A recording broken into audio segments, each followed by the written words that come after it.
Hey, how are you? Ever wondered what's the process that recruiters use to get you to that interview room? That's what we're discussing today. My name is Susan Wangi. So, whenever it is that a job is advertised and recruiters are looking for people, so there are two lists that you get into. List one is the long list.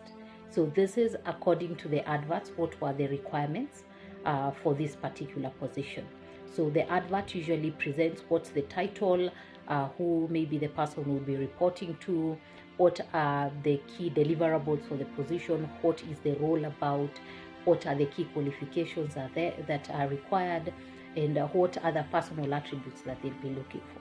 So for you to be able to get into the shortlist that is done initially by the recruiter, then you need to be able to achieve this. So what is it that the recruiter is looking for? One, have you followed the instructions of applying for this job?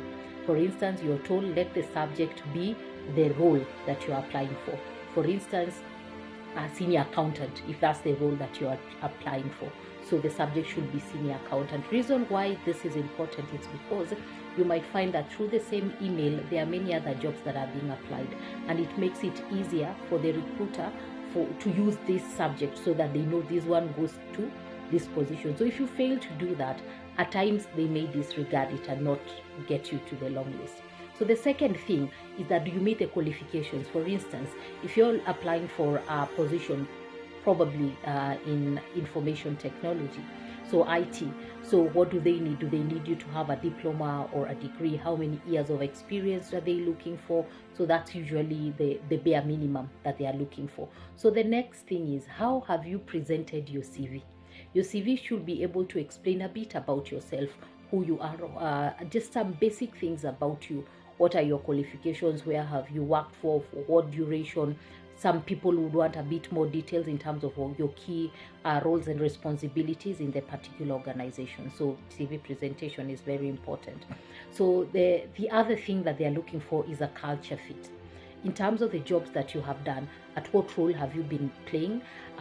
Is that organization you are working for similar to the current organization where you are applying?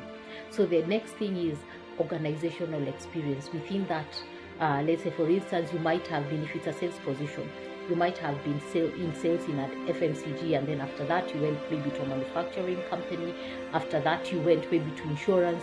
So if it is a manufacturing company that is looking for this salesperson, they would be very interested for how long were you selling in a manufacturing company. So these things get you into the long list.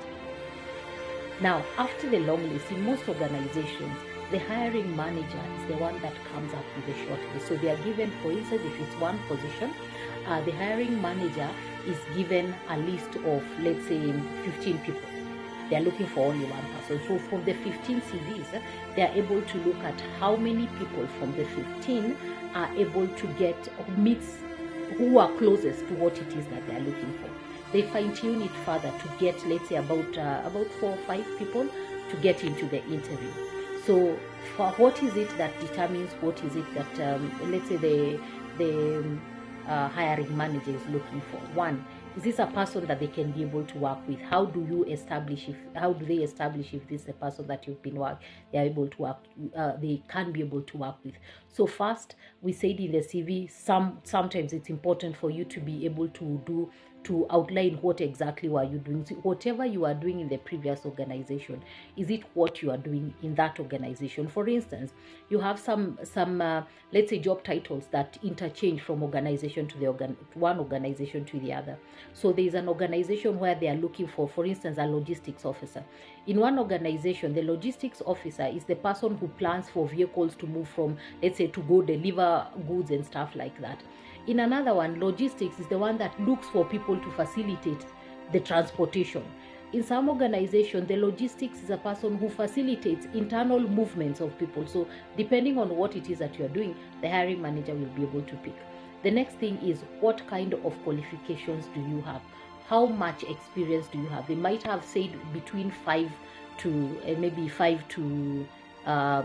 5 years experience, whatever it is that you're looking for. So they are able to pick what, according to your experience in a particular organization, is it enough?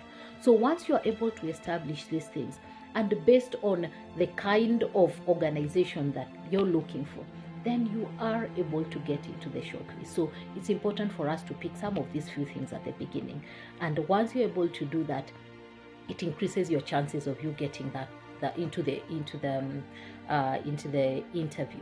So it is good for you to always know that presentation is important. So the way you present your CV, the way you apply for it, it determines whether you're shortlisted or not. So thank you for listening to me. My name is Susan Mangi. You may reach me on susanmangi25